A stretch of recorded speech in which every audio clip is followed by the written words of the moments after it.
So now we are connecting, we're back on stage with our panel discussion now, which is headed up by Kimberley. And we are really excited to have you with us. And Kimberley Waldron is a co-founder of SkyParlour PR, a fantastic PR agency focused on the fintech sector. And the panel discussion includes a few key entrepreneurs. I will let Kimberley to introduce them. Two of them are still getting on the stage, so they will be on stage with you in live time. But in the meantime, we will start the conversation with Daniel, with Weaver, to share his expertise as well. But I hand over to Kimberley to set the scenes, to explain you what she has discussed with the various panel members beforehand, and how really fintech solutions make a huge difference, for small businesses. But Kimberley, over to you. Maybe you also can explain us a little bit more about SkyParlour, how you support, the fintech sector. And so I hand over to you on Go on Mute. Yes, thank you, Suzanne. And good morning to everybody. I hope you've been enjoying the events so far. Normally, obviously, first thing to do is welcome my panelists, but I'll hold off on that just to say welcome to Daniel Greiller. He's the CCO at Weaver. Our other two panelists will be joining us imminently. I know that they're in the ether backstage, so we'll welcome them when they arrive.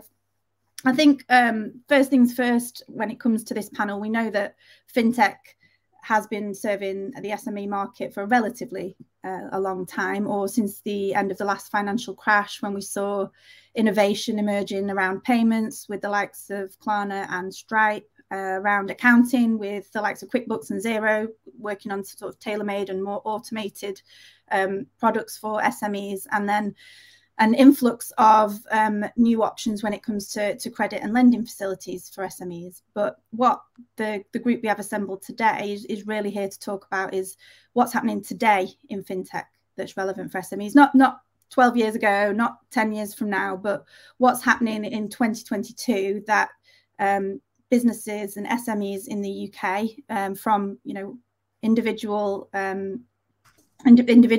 solopreneurs, as we call them, right through to businesses of 250 people. So, how can fintech help businesses, hopefully such as yours, the guys that are listening today, grow, acquire customers, improve processes, and grow sustainably?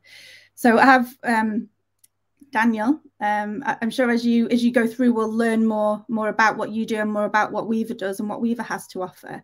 But perhaps if you could start the discussion today by just talking through. But fintech is quite a broad term. Everything, as we said, from accounting to payments to fraud prevention. What do you think are the most meaningful areas, or the areas that are making the most difference to SMEs in the UK right now? Sure. First of all, thank you, Kimberley. I appreciate the welcome, and thank you to Fintech Circle for the opportunity to speak today.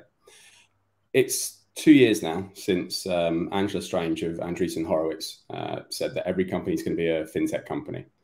And I think that's true. It's truer now than it was then. We're really seeing the acceleration of that. But I also think it's not necessarily... And it's got speaker Derek Stewart. Welcome, Derek. Hi. Derek's here. Hi, sorry about that, guys. Bit of a technical problem getting on. No worries. Welcome to Derek. Derek's the CEO and founder of PAYSME. We were just kicking off talking about what we think. Daniel was talking us through what are the most sort of meaningful areas for SMEs today. Not 10 years time, not looking back, but what's happening today. So let you carry on. Thanks, Kimberley. So what I was saying was, I think, it's been a couple of years since the statement, every business is going to be a fintech, was first said. And I think it's true, but it's not true in the way necessarily that everyone thinks of it. So you said yourself, how is it impacting SMEs today? When it was said initially, I think a lot of people thought, well, why would I want to become a fintech? And the truth is, they wouldn't necessarily want to become a fintech because it's such a huge burden, but it does come with some really serious benefits. It helps improve your customer acquisition. It helps to do retention, reduce churn. It helps to monetize. It improves the product overall. So the thing that's really happening now is there's a huge range of companies that are making it easier for organizations to leverage fintech capabilities. And I think that's really the point that Angela Strange was saying, that the drive is really accessibility. There are lots of companies that are making it far easier to provide financial services within the service that you're providing. And that's really the key. It's about the drive for simplicity. It's about drive for making it, reducing the complexity, reducing the challenge. Really, in 2022, what you're going to see is enabling businesses, fintechs, enabling SMEs to plug and play fintech capabilities. That's really the point. You don't want to have to spend hundreds of thousands of pounds. You don't want to have to spend 9, 12 months creating this fintech utopia for your business if you're an SME, but you do want the benefits. So it's really about organizations, and Weave is very much at the heart of this, making it so that it's plug and play for SMEs to be able to benefit from the kind of capabilities that fintech promises without having that huge burden of regulation, that huge burden of needing costly expertise to be able to provide the services. Yeah, and maybe we can bring Derek in here, because payments, which is sort of the foundation of what your business does, is often an entry point for SMEs into improved financial services. So what do you think in terms of specific areas of fintech that SMEs should be looking at this year, and where do payments fit into that?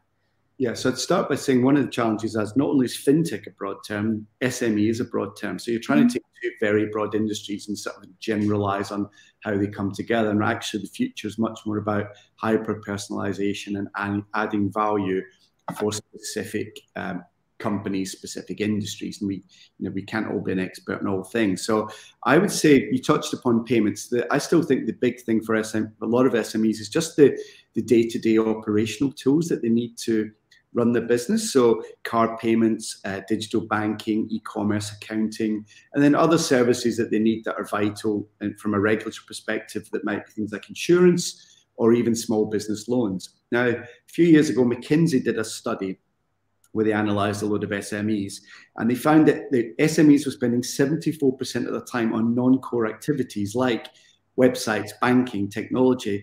That really means that they're doing stuff that they probably don't enjoy that much. It's a little bit complex. They may not have the expertise, and they're only spending, the balance and sort of 26% on sales and marketing and sort of customer service. We need to figure out a way to use financial technology to reverse that trend, so that, as Daniel said, that becomes seamless. It becomes 26% of the time as the operational stuff is happening, and it's kind of happening in the background without you having to worry about it. And then in the foreground, you're really doing the things that you love, the reason you set up your business in the first place, which is for your products, your sales, and looking after your customers. And I'd say the beauty of what's happening now is we're able to link payments to banking, to accounting, to tax returns, to small business loans. And it's that sort of seamlessness of joining those together. Whereas if you're a small business, historically, you'd need to go and find 10 different providers and figure out how to join that together yourself. And if you're a 1 or 2 person operation, that's just not going to happen. No. So then if you are a business, whether, you mentioned it is a broad spectrum from, solopreneurs through to organizations of 250 people, at what point do you start to assess what fintech can do to you? Is it today? Is it now? Is it when you have a specific problem? And what's the entry point? Maybe to you, Derek, and then Daniel's, if you've got any thoughts on it. So our focus, we decided as a business, we want to help people in traditional businesses that are part of the everyday sort of fabric and society of our community. So we help taxi drivers, market stall traders, high street shops, and typically lower league football and rugby clubs. So things that I grew up with as a kid, I've known them all my life. A lot of my friends work in those industries, and it's about that face-to-face. Now, a lot of these industries that are literally like 100 to 300 years old, they've not really necessarily evolved in fintech. They're a little bit underserved, and typically they were cash economies, and it's only really the pandemic and other sort of moves by consumers that are forcing them into digital economy that, quite frankly, they quite quite happily, historically would have avoided for many reasons. So that's really our focus, is how can we specialize in those industries, understand their specific needs, and then address their specific needs, because I don't believe one size fits all. So pre-pandemic, literally the month before, we did a survey of 12,000 taxi drivers, asked them, these are the 10 services we're going to create. Are you interested? And have we missed anything? And we got about 800 responses, which is actually not a bad response for taxi drivers, really. No. And they told us exactly what they wanted in which order. And we basically worked through that list over the last couple of years, digitizing the things that they want. Now, bottom of that list, but it was still quite a high response rate, was things like digital tax returns, right? Nobody really likes the idea that the tax man's watching everything you're doing. But actually, the HMRC have announced they're going to make tax digital. So actually now it's going to become compulsory over the next year or so. So that suddenly means that actually making tax digital and doing your tax return might move up and become a higher priority. So that's the way we approach it. We start with our customers and understanding the industry. We ask them what they want, and then we'll go and solve their problems. As opposed to lots of people create things that they think solve problems, and it's the wrong problem. Once you solve one problem well, then you build that trust. Then they go, actually, I've got a second problem. Can you help me? Actually, I've got a third problem. Can you help me? And that's been our route into the market, where we solve one problem, and now we're about to solve, 6 or 7. Yeah, you've started with a great focus group there, taxi drivers. We all know, when you get into a taxi in London, I hear about a lot of sort of their thoughts on payments and fintech from the second you get in the taxi. So, well, one thing you can rely on a taxi driver, they'll always have an opinion on something. So if there's a thing, you put 2 taxi drivers in a room, ask them a question, you get 10 different answers. So. Yeah, I've had too many conversations with why do you have a hood over your payment terminal. So Dan, your Weaver goes sort of both ways. You do work with the larger end, and you also have solutions for smaller businesses. So what are your thoughts on? I think maybe. I think Derek has very eloquently answered for the one, the solo entrepreneur type end of the market. So maybe if I talk a little bit about the 10, 15, 20, 30, 50 person organization that's trying to scale, I think it comes, but actually having said that, I think it's quite similar to Derek's answer. The question becomes about what problem are you trying to solve, as to whether or not fintech is a additional nice to have on the side, or whether or not it's absolutely central to what it is you're trying to do. So when you're trying to provide a service that is, maybe it's goods, or maybe it's a physical service, but perhaps that's less something that you need to search for in terms of fintech solving. But if you're providing a software service that's improving access to healthcare, if you're providing an education service online, these kind of things, if you're doing something very disruptive in an industry, then what fintech becomes, or what financial services become, is a multiplier. It allows you to significantly improve acquisition of customer. It allows you to significantly improve monetization of customer. It allows you to give a better customer experience. And I guess the question I'm really sort of driving at, or the answer I'm driving at, is if you are moving into, if what's happening, and Derek talked about digitalization, if your business is all about having a digital experience, moving into a better way of solving a problem through a digital interface, on whether or not that's online or whether or not it's by a mobile, what you're going to find is providing financial services inside of that is expected. So you need to do it as soon as you possibly can. If we think about the way that we as consumers consume the majority of our services, it's by our phone, right? So, the number of times that I've thought, how do I do something? Well, I'm going to download an app to be able to make that happen easier, whether or not it's tax returns, as we've already mentioned, or whether or not it's, the dreaded Uber with Derek's customers, taxi drivers. So, you download the application to be able to have the service. Financial services, fintech is moving in the same direction. Imagine an application store where you go on to be able to download the ability, you download an app that you plug into your existing product that you're giving to your customers, that suddenly allows you to provide them with banking services inside of it. So, that's the direction of travel. That's what the world that I think is not even on the horizon. It's the world that we are, where you take those plug and play additional financial services and put them into your product. So I guess the answer to your question is, if you are trying to do something truly innovative, if you're trying to disrupt, if you're trying to if the problem you're trying to solve is getting into the digital world with whatever your vertical is, then fintech services are likely to be pretty central to what you're offering. And effectively, Derek is providing that bridge to the physical world for his customers.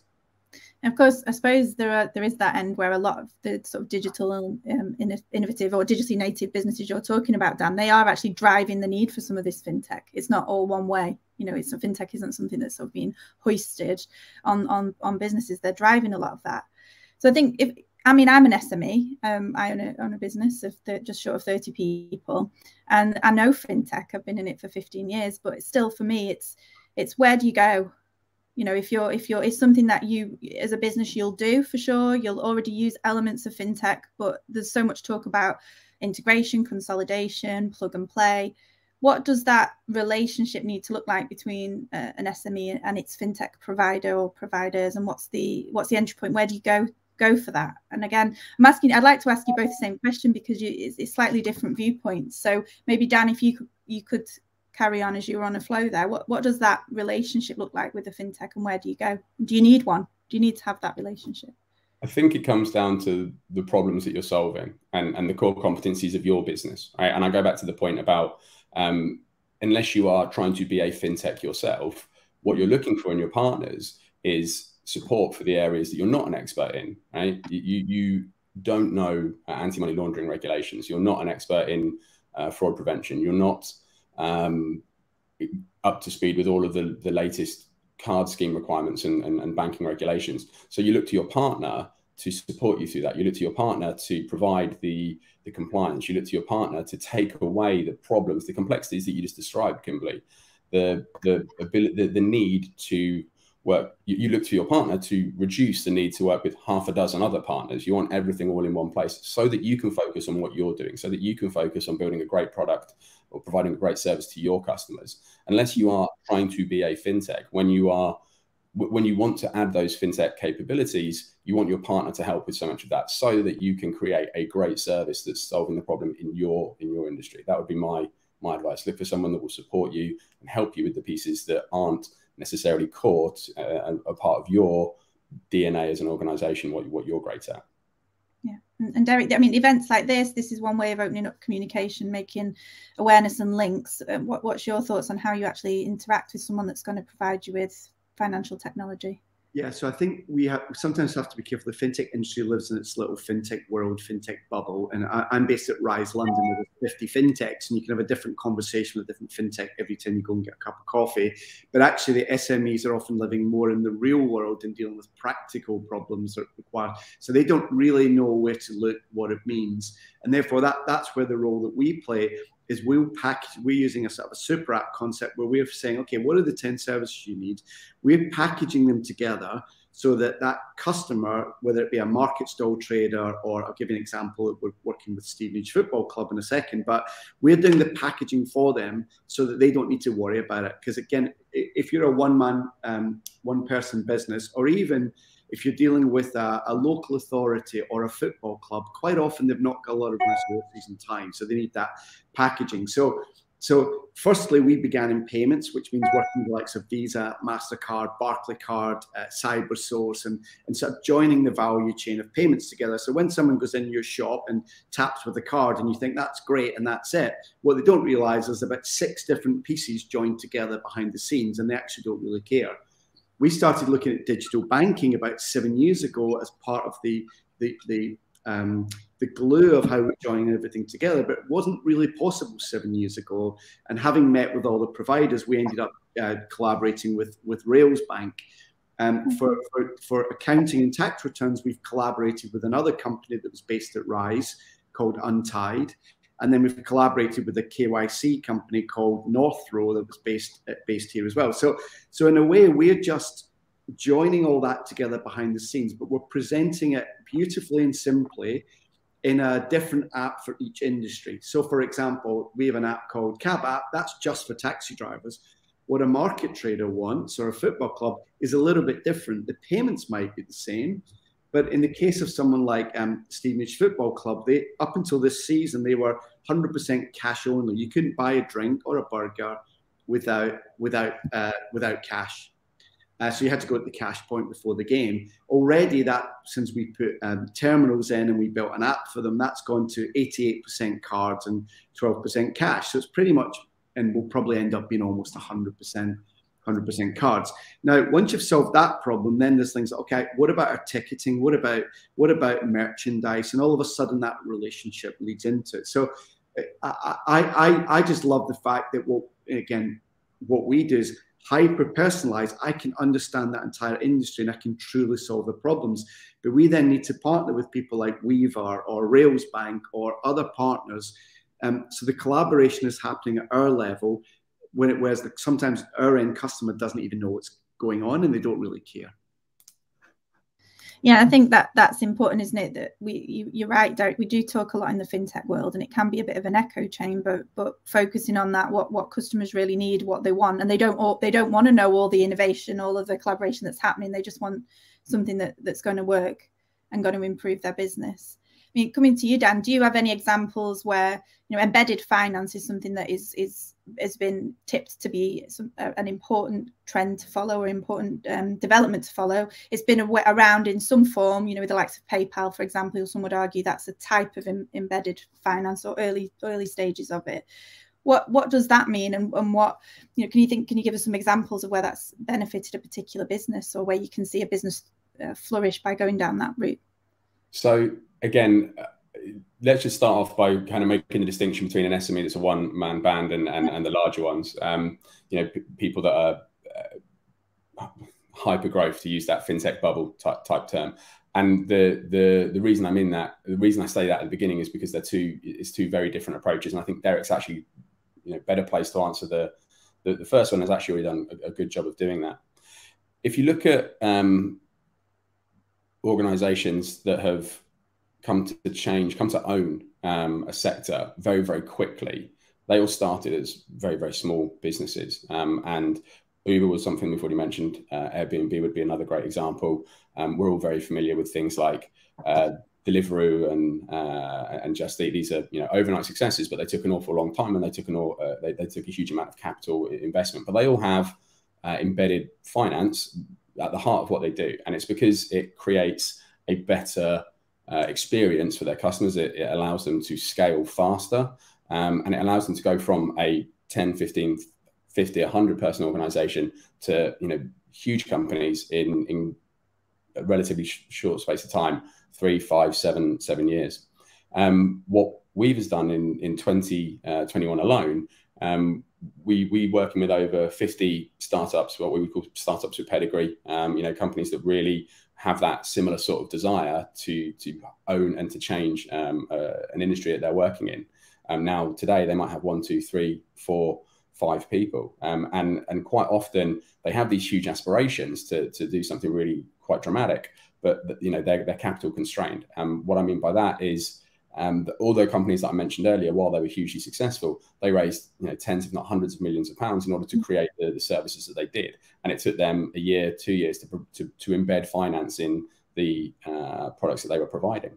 So where Weaver comes in, and this is where we're helping our other startups, is we've helped a lot of companies to create a great product with a very, very small budget, just thousands of pounds. We've had people go live in 5 weeks, being able to have embedded finance inside of their product, inside of their application that they're providing.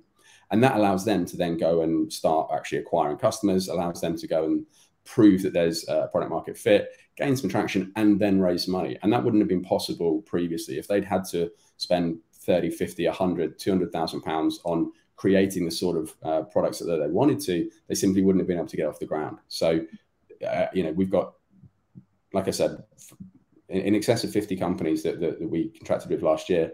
And they're now, several of them have been able to go and raise money, having had access to the services that they simply wouldn't have been able to without coming like Weaver.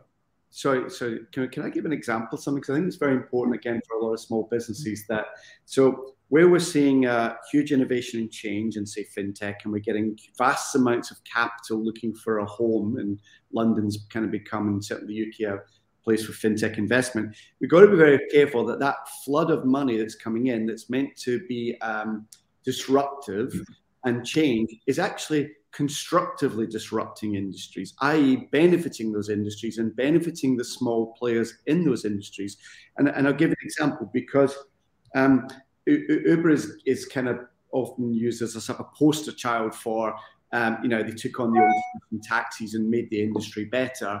If you look at the UK market, I would argue that they haven't. And I'm just going to make, and the reason I highlight this, because I think it's very important people understand that sometimes technology can disrupt an industry very badly and put lots of small businesses out of business and not necessarily benefit in a change. So Uber's business, and this is all public information, Uber's business model was recently deemed illegal in the UK, I can't speak for anywhere else, was deemed illegal by the High Court because they were operating outside of the regulatory framework that separates taxis and minicabs. They also lost a tribunal against drivers who went for employment rights because of the practices were deemed to be, they were being treated like employees rather than self-contractors. And now they also have a VAT liability estimated at $2 billion because they didn't charge VAT on the services. So the point I'm making here is everywhere I go, everyone says Uber this, Uber this, Uber this. But actually, how is that taxi driver or minicab driver, I should say, benefited from that service? The reality is they haven't.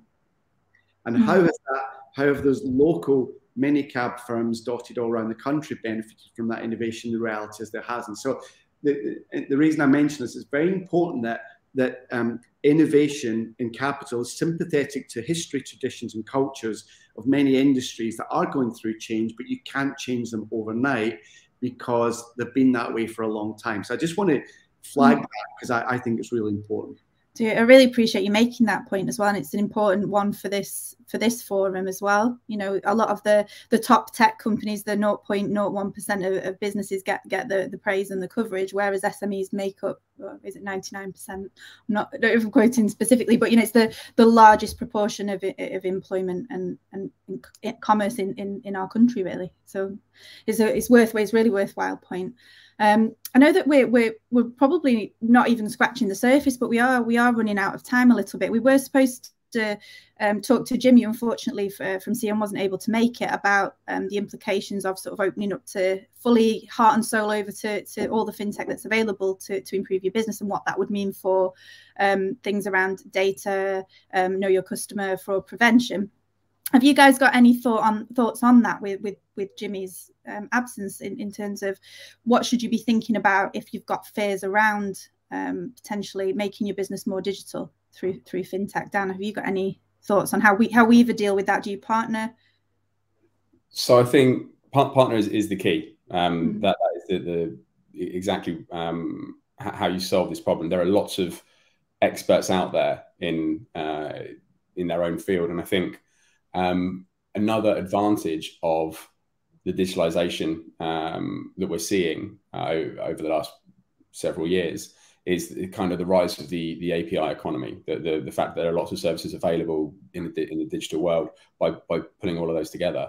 And I think from Weaver's point of view, we've assembled all of those partners, and we ensure compliance. We manage data security. So the innovators who work with us, the small businesses who work with us, as a partner, we take that pain away. That's why we exist, so that you don't have to worry about data security, so that you're comfortable that we're compliant with regulations, that you're comfortable that we're doing the right things in terms of anti-money laundering and ensuring that money is not being abused. So I think it's absolutely important who we partner with. We've sourced best of breed in all of those areas. But then to the SMEs listening, and obviously Weaver is still currently probably in that bracket as well, it is important that you take the time to choose the partners who, I'll go back to what I said earlier, who complement your strengths, right? And if you are concerned about data security, then absolutely look for a partner who will help you support that. And hopefully, to Derek's point, Derek has pulled together all the different bits and pieces so that the end businesses that are consuming his service, they don't have to worry about those things. So again,